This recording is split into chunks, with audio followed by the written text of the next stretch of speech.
Hello everyone, welcome to today's class. So today's class will continue with from our previous class of agarose gel electrophoresis. So today's class will talk about the cloning vectors. As I've already told you in my last class that uh, after we have extracted our DNA from the gel, so we purified it and then we'll be using it in the cloning with the cloning vector to prepare our recombinant DNA. तो आज हम उसी class को continue करेंगे. ठीक है, तो आज की क्लास में हम बताएंगे about cloning vectors. So let's move on with the class. So पहले हम बात करेंगे अबाउट वेक्टर्स कि वेक्टर्स होते क्या है. तो बेसिकली मैंने अब शायद आपको पहले बताया था एक वेक्टर के बारे में, हल्का सा आपको एक इन्फॉर्मेशन दिया था कि वेक्टर्स होते क्या है.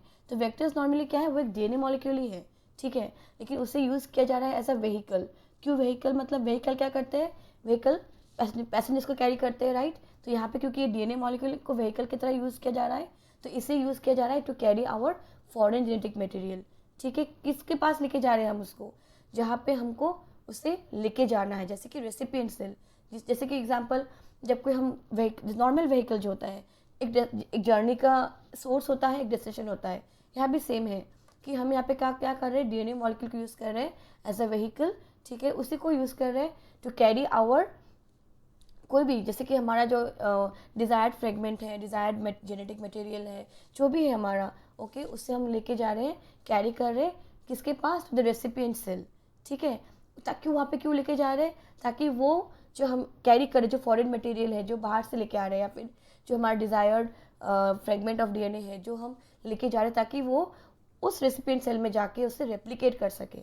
ठीक है, या फिर वो एक्सप्रेस हो सके. ओके, ये हम यूज़ करते हैं फॉर जेनेटिक इंजीनियरिंग प्रोसेस में. हमें जब अपना डिज़ायर्ड कोई फीचर्स चाहिए, कोई कैरेक्टरिस्टिक्स चाहिए, तो हम इसको, तब हम ये मेथड यूज़ करते हैं, रिकॉम्बिनेंट डीएनए टेक्नोलॉजी यूज़ करते हैं. तो वेक्टर्स क्या होता है, they can replicate autonomously. Okay, वो अपने आप रेप्लिकेट कर सकते हैं एंड इसको हम यूज़ कर सकते हैं टू इनकॉर्पोरेट आवर फीचर्स. जो हम, अगर हमको डीएनए को मैनिपुलेट करना है, ठीक है, तो और उसको रिकॉग्नाइज भी करना है कि वो कहाँ पे क्या हो रहा है, मार्कर यूज़ करना है, तो वो सब चीज़ों के लिए हम क्लोनिंग, ये वेक्टर्स को हम यूज़ कर सकते हैं. ठीक है, कुछ एग्जांपल्स है जैसे कि आपका प्लास्मिड है, बैक्टीरियोफेजेस है. ठीक है, bacterial artificial chromosomes, yeast artificial chromosomes, mammalian artificial chromosomes, बहुत सारे हैं.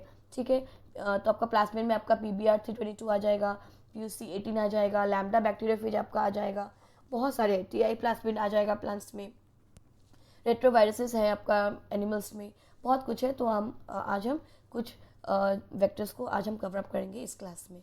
ठीक है, सो let's move on. So next है आपका selection and features of vector. आप जो एक वेक्टर को सेलेक्ट करते हैं, किस बेसिस पे सेलेक्ट करेंगे, पहला तो उसका साइज़ के बेसिस पे. ठीक है, जैसे कि हमारा फ्रेगमेंट, अगर हमें जो डीएनए फ्रेगमेंट को इंसर्ट करना है, अगर वो कितना साइज़ है, और हमारा जो वेक्टर है वो कितने साइज़ को वो एकोमोडेट कर सकता है, वो ले सकता है अपना मॉलिक्यूल में, उसके बेसिस पे हम सेलेक्ट करते हैं. और एप्लीकेशन, वो किस चीज़ के लिए एप्लीकेशन होगा वो इंसर्ट, उसके बेसिस पे. ये दो चीज़. ओके, नेक्स्ट है फीचर्स. फीचर्स क्या होनी चाहिए क्लोनिंग वेक्टर्स की, सबसे पहले तो क्या है कि it should be able to self replicate. Okay, जब वो होस्ट सेल के अंदर जाएगा वो vector, it should be able to self replicate, वो खुद रेप्लिकेट होना चाहिए. दूसरा क्या है, उसमें एक रेस्ट्रिक्शन साइट होना चाहिए. क्यों, क्योंकि हम क्या करते हैं, बेसिकली रेस्ट्रिक्शन एंजाइम्स आते हैं, कट करते हैं, अपना फ्रेगमेंट उसमें डालते हैं, फिर लाइगेशन होता है. तो ये सब चीज़ों के लिए एक साइट होना ज़रूरी है क्लोनिंग वेक्टर में. ठीक है, थर्ड क्या है कि जब हम डोनर जो डोनेट हो रहा है ना डीएनए, जो डोनर डीएनए जो हो रहा है, जब उसको हम इंट्रोड्यूस कर रहे हैं, तो इट शुड नॉट, जो वेक्टर का अपना एक, मैंने कहा कि वेक्टर रेप्लिकेट कर सकते हैं ऑटोनोमसली. तो जब हम डोनर डीएनए को जब डालते हैं वेक्टर में, तो it should not interfere with the replicating property of the vector. जो वेक्टर रेप्लिकेट कर सकता है ना, उस चीज़ को वो इंटरफेयर नहीं करना चाहिए.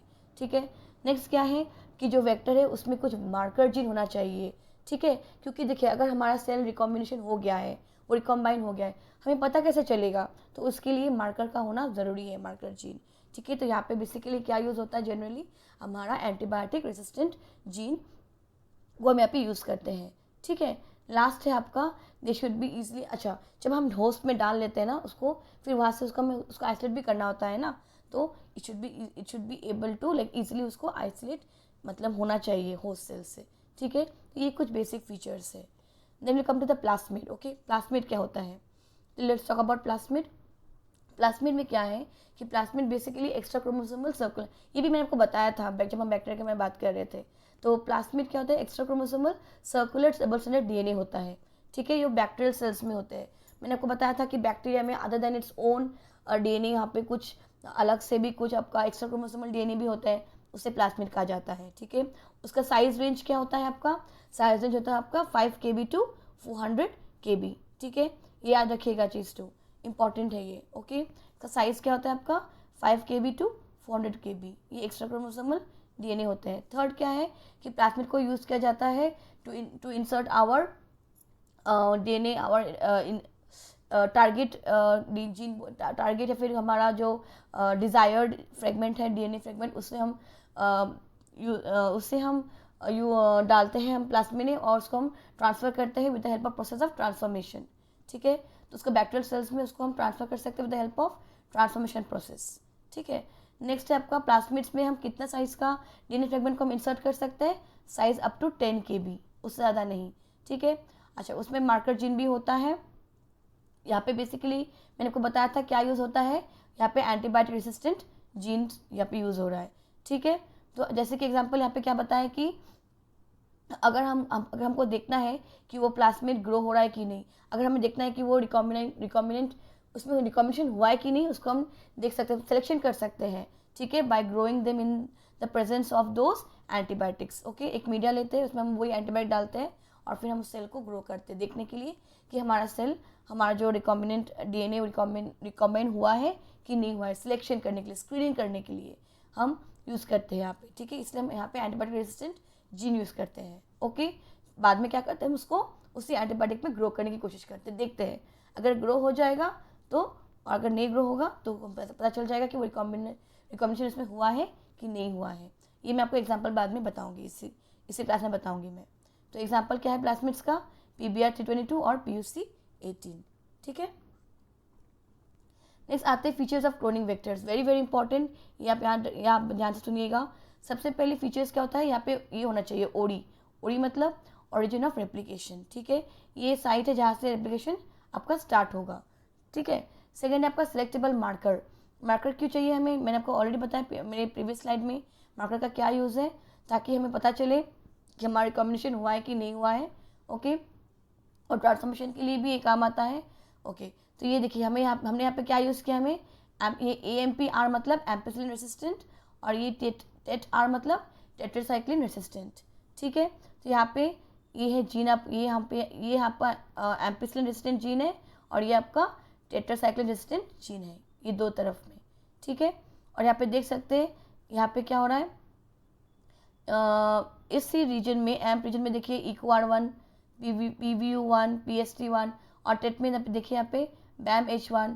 ठीक है, ये सब यहाँ पे साइट्स है जो इस रीजन में कवर अप हो रहे। ठीक है, नेक्स्ट है क्लोनिंग साइट्स। क्लोनिंग साइट्स किस लिए हेल्प होता है? ये हेल्प होता है एंटीबायोटिक रेजिस्टेंट के लिए और इंसर्शनल इनएक्टिवेशन। ये एक प्रोसेस है जो मैं आपको मेरी आगे के क्लासेस में बताऊंगी। ठीक है, आगे के स्लाइड्स में बताऊंगी, सॉरी। नेक्स्ट है आपका रोप। ये यहाँ पे क्या है, ये आपका प्रोटीन है फॉर रेप्लिकेशन। ठीक है, प्रोटीन फॉर रेप्लिकेशन याद रखिएगा। तो यहाँ पे रोप जीन भी है, यहाँ पे रेप जीन भी होता है, बहुत कुछ यहाँ पे ओडी के आसपास होते हैं। ठीक है, ये चीज़ें बेसिक चीज़ें याद रखिएगा। तो फीचर्स क्या क्या है, पहला है आपका ओडी होना चाहिए, मार्कर जीन्स होना चाहिए, क्लोनिंग साइट्स होनी चाहिए, यहाँ पे साइट्स है ये सारे। ठीक है, ये सब क्लोनिंग साइट्स हैं, क्लोनिंग साइट्स होने चाहिए। नेक्स्ट आपका वेक्टर होना चाहिए, प्रॉपर वेक्टर होना चाहिए, ताकि क्लोनिंग में हेल्प हो सके। तो प्लांट्स का अलग होता है, एनिमल्स का अलग होता है। तो सबसे पहले हम बात करेंगे अबाउट PBr322। ठीक है, सबसे पहले बात करेंगे अबाउट PBr322। ओके, ये आप ध्यान से सुनिएगा। ओके, सबसे पहले हम बात करेंगे नेमिंग में आएंगे, नाम। इसका नाम क्या है? PBr322। इसका नाम ऐसा क्यों है? P मतलब प्लाज्मिड, BR मतलब बॉलिवर रॉड्रिक्स। ये उन साइंटिस्ट लोग का नाम है जिनकी वजह से ये डिस्कवरी हुआ था। ठीक है, ये स्टडीज़ हुआ था। तो प्लाज्मिड बॉलिवर रॉड्रिक्स, और 322 क्या है आपका? ये आपका सीक्वेंस है। तो लैब में जब ऐसे प्लाज्मिड बनाया जाता है तो वो ऑर्डर होता है, तो कौन सा ऑर्डर है इसका, कब बनाया गया है इसको, क्या ऑर्डर है, तो ये ऑर्डर नंबर इसका 322। ठीक है, तो PBr322 प्लाज्मिड बॉलिवर रॉड्रिक्स 322। इसका साइज क्या है आपका? इसका साइज आपका 4361 बेस पे लॉन्ग, याद रखिएगा। ओके, PBr322 क्या नाम है? प्लाज्मिड बॉलिवर रॉड्रिक्स, और 322 क्या है आपका ऑर्डर है, ओके, किस ऑर्डर में बनाया गया है। देन इसका साइज़ क्या है, 4361 बेस पेयर लॉन्ग, याद रखिएगा। और ये प्लास्मिड कितना साइज़ का इंसर्ट ले सकता है, 6 kb। ओके, और इसमें 2 एंटीबायोटिक रेजिस्टेंस जीन होते हैं, एक है आपका AMPR एम्पिसिलिन रेजिस्टेंट और दूसरा आपका TETR टेट्रासाइक्लिन रेजिस्टेंट। ओके, और ये किस चीज़ में हेल्प होता है, इंसर्शनल इनएक्टिवेशन में हेल्प होता है, और सिलेक्टेबल, इसको एज ए सिलेक्टेबल मार्कर भी यूज़ किया जा सकता है। ठीक है, यहाँ पे मैंने थोड़ा गलत लिखा है, इंसर्शनल इनएक्टिवेशन होगा, I am sorry for that. Okay, और लो कॉपी नंबर याद रखिएगा, ये जो लो कॉपी नंबर है इससे भी पता चलेगा हमें कि आपका कितना कॉपी, वो जो ओडी है ना ये डिसाइड करेगा यहाँ पे कि हमारा कितना कॉपी नंबर है। तो हमें चाहिए ज़्यादा कॉपी नंबर। ठीक है, तो अराउंड 15 to 20 प्लास्मिड्स पर इक्वलाइज सेल यहाँ पे ये कॉपी नंबर दे सकता है हमको। ठीक है, नेक्स्ट आते हैं इंसर्शन इनएक्टिवेशन, ये हम बात करेंगे इन PBR 322। ओके, तो PBR 322 में कैसे हो रहा है देखिए, ये टेक्निक यूज़ होता है रिकॉम्बिनेंट DNA टेक्नोलॉजी, ये इसमें यूज़ होता है। ठीक है, यह क्या हो रहा है, सपोज हमारा जो DNA फ्रेगमेंट है, ठीक है, अगर हमने उसको इंसर्ट किया रेस्ट्रिक्शन साइट में, और कहाँ पे है, देखिए ये देखिए यहाँ पे ये वाला पार्ट देखिए। ओके, ये सपोज हमने TETR में, ये जो पोर्शन दिख रहा है आपको, सपोज हमने TETR वाला पोर्शन में जो कि टेट्रासाइक्लिन रेजिस्टेंट जीन, ओके, वहाँ पे मार्कर वो है, सपोज हमने उस जगह पे अगर हमने इंसर्ट किया हमारे DNA फ्रेगमेंट को, तो क्या होगा, तो ऑलरेडी यहाँ पे जो टेट्रासाइक्लिन रेजिस्टेंट जो जीन है वो क्या हो जाएगा, वो इनएक्टिव हो जाएगा, क्योंकि बेसिकली टेट्रासाइक्लिन रेजिस्टेंट जीन क्या कर रहा है, वो टेट्रासाइक्लिन एंटीबायोटिक को रेजिस्ट कर रहा है। ठीक है, तो अगर उस जगह में हम क्या करेंगे, हमारे DNA फ्रेगमेंट को ऐड करेंगे, तो क्या होगा, वो वाला जीन हमारा इनएक्टिव हो जाएगा, है ना। तो इस प्रोसेस को कहते हैं इंसर्शनल इनएक्टिवेशन, क्योंकि हमने एक DNA फ्रेगमेंट को उसमें ऐड किया उस जगह में, उसकी वजह से क्या हुआ है कि उसमें जो पहले से वो जो जीन था, जो टेट्रासाइक्लिन रेजिस्टेंट जीन था, वो इनएक्टिव हो गया है, तो इंसर्ट करने की वजह से वो इनएक्टिव हो गया है। ठीक है, तो इस प्रोसेस को कहते हैं इंसर्शनल इनएक्टिवेशन। ओके, तो बेसिकली अभी क्या हो गया, वो वाला जो टेट्रासाइक्लिन जीन जो है वो नॉन फंक्शन हो गया है, वो इनएक्टिव हो गया है। ठीक है, अब देखिए यहाँ पे, अब हमने यहाँ पे देखा कि प्लास्मिड में 2 साइड्स होते हैं, एक AMPR एक TETR, तो दोनों 2 एंटीबायोटिक को रेजिस्ट कर रहे हैं, या फिर इसको कहते हैं कि उसको हाँ रिस्ट्रिक्ट कर रहे हैं या उस एंटीबायोटिक को रेजिस्ट कर रहे हैं। तो अब क्योंकि उसमें हमने फ्रेगमेंट डाल दिया, तो क्या होगा, वो रेजिस्ट नहीं करेगा, वो फंक्शन नहीं रहेगा। ओके, अच्छा, अब हमें जानना है कि वो हुआ है कि नहीं है। ठीक है, अब हमें जानना है कि उसमें मतलब वो फ्रेगमेंट इंसर्ट हुआ है कि नहीं है, वो रिकॉम्बिनेशन उसमें हुआ है कि नहीं है। ठीक है, अब हम कैसे जानेंगे उसको, हम उसका स्क्रीनिंग करेंगे। ओके, स्क्रीनिंग कैसे करेंगे, हम उसमें एक मीडिया लेंगे, मीडिया में हम क्या करेंगे, एम्पिसिलिन वाला मीडिया भी लेंगे और हम टेट्रासाइक्लिन मीडिया वाला भी लेंगे।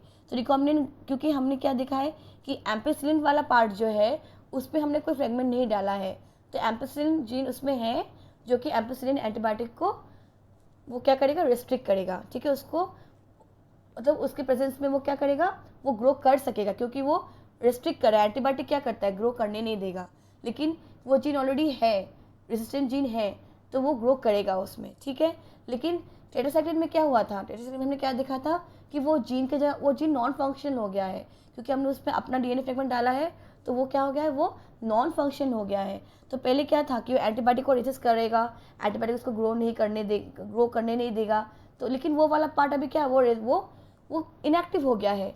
तो बेसिकली अभी क्या होगा, तो हम देखेंगे कि एम्पिसिलिन वाला जो मीडिया है, यहाँ पे देख सकते हैं आप, जो एम्पिसिलिन वाला जो पार्ट है, देखिए यहाँ पे देखिए जो एम्पिसिलिन वाला पार्ट है, देखिए इसमें हमने डाला था फ्रेगमेंट, तो ये वाला जीन इनएक्टिव हो गया है।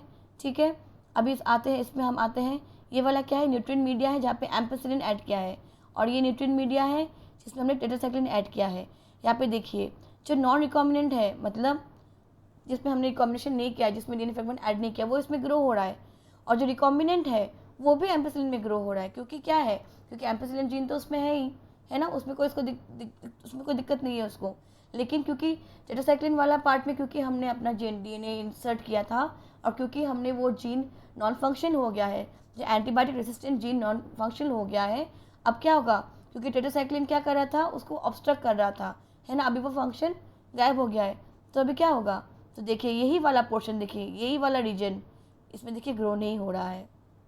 ओके, यहाँ पे क्या हो रहा है, क्योंकि ये टेट्रासाइक्लिन रेजिस्टेंट वाला ये प्रॉपर्टी खो गया है, ये ख़त्म हो गया, नॉन फंक्शनल हो गया है, तो क्या हो गया है कि अब यहाँ पे ये ग्रो करेगा ही नहीं।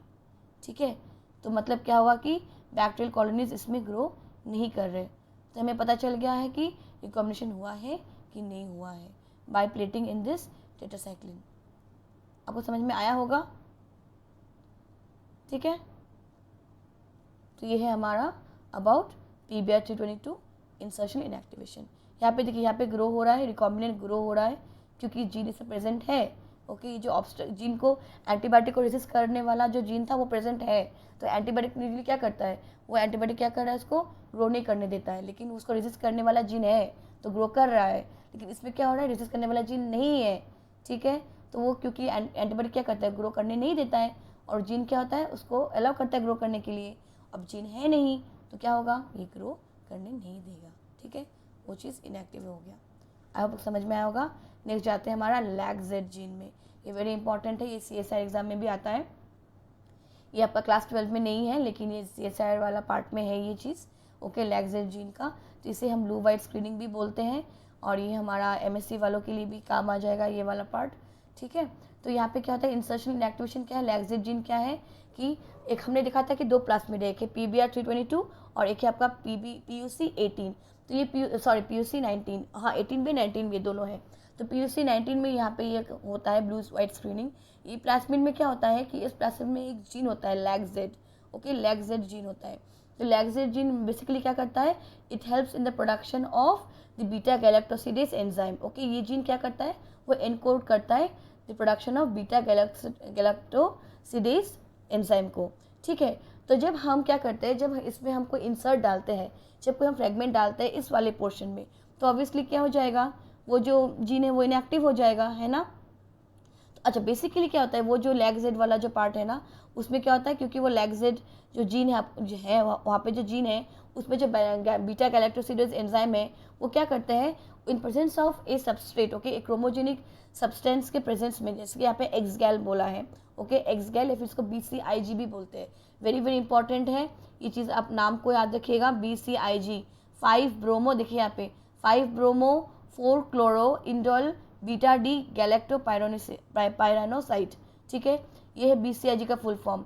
तो एक्सगैल BCIG क्या है, यहाँ पे वो क्रोमोजेनिक सब्सटेंस है। तो इस सबस्ट्रेट में जब वो एंजाइम ग्रो करता है, it forms blue colour colony. Okay, और वो एंजाइम एक्टिव होना पड़ेगा। ओके, जब वो एंजाइम एक्टिव होगा तो in the presence of this chromogenic substance X-gal, तो वो क्या करेगा, वो ब्लू कलर कॉलोनी फॉर्म करेगा। ठीक है, अब आप सोचिए, जब उस लैग-जेड जीन में उस वाला पोर्शन में जब हम कोई DNA फ्रेगमेंट को इंसर्ट करेंगे तो क्या होगा, वो इनएक्टिव स्टेट हो जाएगा ना, वो वाला जीन को वो क्या करेगा, वो नॉन फंक्शनल कर देगा। ठीक है, तो डीएक्टिवेट कर देगा। उसके बाद क्या होगा, फिर वो बीटा गैलेक्टोसिडेज एंजाइम फॉर्मेशन नहीं करेगा। तो अगर वो एंजाइम फॉर्मेशन नहीं होगा तो क्या होगा, उस क्रोमोजेनिक सब्सटेंस में वो ब्लू कलर कॉलोनीज फॉर्म नहीं करेगा, उसमें व्हाइट कॉलोनीज डेवलप होंगे। ठीक है, तब हमें पता चल जाएगा, जब इसको हम प्लेट करेंगे, यहाँ पे राइट साइड में देखिए यहाँ पे क्या हो रहा है, कोई कलर ही नहीं है, व्हाइट कॉलोनीज, यहाँ पे ब्लू कॉलोनीज है। ठीक है, तो जब हमें ऐसा मिलेगा तो हम बता सकते हैं आराम से कि ट्रांसफॉर्मेशन हुआ है कि नहीं हुआ है, कौन सा ट्रांसफॉर्मेंट है, कौन सा नॉन ट्रांसफॉर्मेंट है। ठीक है, आपको समझ में आया होगा। यहाँ पे क्या हो रहा है, लैग-जेड जीन यहाँ पे इनएक्टिव हो रहा है, और पहले में क्या था, यहाँ पे हमारा टेट्रासाइक्लिन रेसिस्टेंट जीन जो है वो इनएक्टिव हो जा रहा है, क्योंकि हम क्या कर रहे हैं, फॉरेन इंसर्ट उस वाले पार्ट में कर रहे, तो वो जीन को हम इनएक्टिव कर दे रहे थे। यहाँ पे हम क्या कर रहे हैं, लैग-जेड जो जीन है उसको इनएक्टिव कर रहे हैं। तो बेसिकली इसी को कहा जाता है इंसर्शनल इनएक्टिवेशन। ठीक है, और लास्ट वाला पार्ट जो है वो है हमारा TI प्लास्मिड। जैसे कि मैंने अभी अब तक आपको बताया था, ये वाला साइड में देखिए, यहाँ पे मैंने आपको बताया कि एक आपका नंबर 4 में देखिए, vectors for cloning gene in plant and animals, ये मैंने आपको बताया था कि 4th वाला पार्ट है, तो 4th वाला पार्ट यही है, TI प्लास्मिड। ठीक है, ये प्लांट्स में होता है, ये क्लास 12 में है आपका, कोर्स में है ये चीज़, तो ध्यान रखिएगा। TI प्लास्मिड क्या होता है, यहाँ पे बेसिकली ये एक प्लास्मिड है। ओके, यहाँ पे क्या करें, ये प्लांट्स में होता है। ठीक है, तो अच्छा, एग्रोबैक्टीरियम ट्यूमेफिशियंस है, वो एक पैथोजन है। ठीक है, डाइकॉट प्लांट्स में एक पैथोजन है, तो वो क्या करते हैं, एग्रोबैक्टीरियम ट्यूमेफिशियंस के अंदर में ये TI प्लास्मिड होता है, क्योंकि वो एक उसमें बैक्टीरिया, उसके अंदर एक ये प्लास्मिड है, उसका नाम है टी आई प्लास्मिड। तो वो क्या करता है, वो टी आई प्लास्मिड को यूज़ करता है to deliver T D N A. Okay, T D N A को डिलीवर करता है नॉर्मल प्लांट्स में। और ये क्योंकि पैथोजेनिक है बैक्टीरिया, तो क्या करता है ये पैथोजन, ये डिजीज़ फॉर्म करता है। क्या डिजीज़ है, it forms tumour cells. Okay, तो नॉर्मल प्लांट सेल्स में वो ट्यूमर सेल्स फॉर्मेशन करते हैं। कैसे करते हैं, with the help of this T D N A. Okay, वो अपना टी डी एन ए में, क्योंकि पैथोजेनिक है वो, टी डी एन ए को वो ट्रांसफर करता है नॉर्मल प्लांट सेल्स में। और टी डी एन ए में वहाँ पे क्या होता है, वहाँ पे कुछ विरुलेंस होता है, विरुलेंस रीजन होता है। ओके, जो कि वो उसमें बहुत सारे वीर जीन्स होते हैं। विरुलेंस मतलब VIR, वीर जीन्स। ओके, वो क्या करते हैं, वो पैथोजन, वो डिजीज़ फॉर्म करते हैं प्लांट सेल्स में। तो इसमें क्या हो रहा है, इसमें वो ट्यूमर सेल्स फॉर्म करते हैं। ठीक है, तो बेसिकली आप सोच रहे होंगे कि जो प्लास्मिड पैथोजेनिक होता है, जो प्लास्मिड डिजीज़ फॉर्म करते हैं, उसको हम यहाँ पे क्यों यूज़ कर रहे हैं, राइट। क्योंकि यहाँ पे हम क्या करें, क्योंकि ये वेक्टर, देखिए ये वेक्टर का काम कर रहा है, तो हम क्या करेंगे, हम वो वाला विरुलेंस पार्ट इसमें से रिमूव कर देंगे और हम अपना जो डिज़ायर्ड फ्रेगमेंट ऑफ डीएनए है उसको उसमें हम डाल के उसको हम यूज़ करेंगे फॉर ट्रांसफॉर्मेशन प्रोसेस। ठीक है, तो ये जो टीआई प्लास्मिड है आपका, ये देखिए इसका अप्रॉक्सीमेट साइज़ क्या है, 200 kb। ओके, और ये टी, और देखिए ये जो T D N A region है, डायग्राम में देखिए जो T D N A region है इसका आपका साइज़ है 12 to 24 kb। इसमें लेफ्ट बॉर्डर होता है और राइट बॉर्डर होता है। ओके, राइट बॉर्डर ज़्यादा इसमें इंपॉर्टेंट है, याद रखिएगा। तो left border, right border, 2 border होते हैं। यहाँ पे एक विरुलेंस रीजन होता है, यहाँ पे 9 वीर रीजन्स होते हैं, वीर ए, वीर बी, वीर सी, ऐसे बहुत सारे 9 वीर रीजन्स होते हैं, ऑपरेंस होते हैं। ठीक है, तो हम जब इसको यूज़ करते हैं तो क्या करते हैं, इस पार्ट को हम रिमूव कर देते हैं। ओके, फिर यहाँ पे ओपाइन कैटाबॉलिज्म है, ये क्या करता है, ये हेल्प करते हैं मेटाबॉलिज्म में। ओके, ओपाइन मेटाबॉलिज्म में। फिर देखिए यहाँ पे आपका ऑक्सिन है, साइटोकिनिन है, ओपिन है, ये सब बेसिकली क्या है, ये सब फाइटो हार्मोन्स है। तो जब हम इसको यूज़ करते हैं एज अ वेक्टर, हम ये सब भी रिमूव कर देते हैं, क्योंकि प्लांट के पास ऑलरेडी उनका फाइटो हार्मोन्स होते हैं। तो ठीक है, तो हम ऑक्सिन रिमूव कर देते हैं, साइटोकिनिन रिमूव कर देते हैं, ओपिन रिमूव कर देते हैं, विरुलेंस रीजन रिमूव कर देते हैं। ठीक है, तो हम ये सब चीज़ें को हम रिमूव कर देते हैं। इसलिए ये थोड़ा ज़्यादा क्या बोलते हैं, लेंदी प्रोसेस है, या फिर इसको थोड़ा एफर्ट लगता है बहुत। ठीक है, तो ये सब चीज़ों को रिमूव करना पड़ता है। उसके बाद हम अपना जो डिज़ायर्ड सेगमेंट ऑफ डीएनए है उसको हम इसमें डालते हैं। ओके, इसको इंसर्ट करते हैं, फिर इसको हम ट्रांसफ़र करते हैं। ओके, तो ये है आपका टीआई प्लास्मिड के बारे में। यहाँ पे ऑरिजिन ऑफ रेप्लिकेशन भी होता है, जहाँ से ऑरिजिनेट होता है। ठीक है, और लास्ट है जो बताऊँगी वो है आपका एनिमल। ओके, एक और बात, जो एग्रोबैक्टीरियम ट्यूमिफेशियंस है, इसको as a nature's genetic engineer भी कहते हैं, क्योंकि हमने बताया मैंने आपको कि ये जेनेटिक इंजीनियरिंग प्रोसेस में यूज़ होता है, हेल्प होता है। और क्योंकि एग्रोबैक्टीरियम के पास अपना एक सेटअप होता है, ओके, इसलिए इसे कहा जाता है कि nature's genetic engineer, very important, याद रखिएगा। और लास्ट है एनिमल्स। एनिमल्स में क्या होता है, रेट्रोवायरस होता है, क्योंकि हमें पता है कि रेट्रोवायरस क्या करते हैं, वो भी कैंसरस सेल्स को फॉर्मेशन करते हैं एनिमल्स में। तो यहाँ भी सेम हम क्या करते हैं, जो पैथोजेनिक वाला पार्ट है, जो खराब वाला पार्ट है, हार्मफुल वाला पार्ट है, उसको हम रिमूव कर देते हैं और उसको हम यूज़ करते हैं to transfer our desired fragment. Okay, उस समय एज अ व्हीकल यूज़ करते हैं। ठीक है, अब आपको समझ में आया होगा। तो आज की क्लास में इतना ही है। यहाँ पे कुछ क्वेश्चंस है, वेरी सिंपल क्वेश्चंस है, आप आंसर कर सकते हैं। अगर आपको आज का क्लास अच्छा लगा हो तो प्लीज़ लाइक कीजिए और प्लीज़ सब्सक्राइब कीजिए, क्योंकि ये मुझे मोटिवेट करेगा ताकि मैं आपके लिए और ऐसे क्लासेस बना सकूँ। और क्योंकि मुझे पढ़ाना अच्छा लगता है, तो आई होप आप इसको सब्सक्राइब करेंगे क्लासेस को। आपको ऐसे और क्लासेस में अपलोड करूँगी, आपको पढ़ाऊँगी मैं ऐसे। तो thank you so much for attending today's class. Have a very nice day. Thank you so much.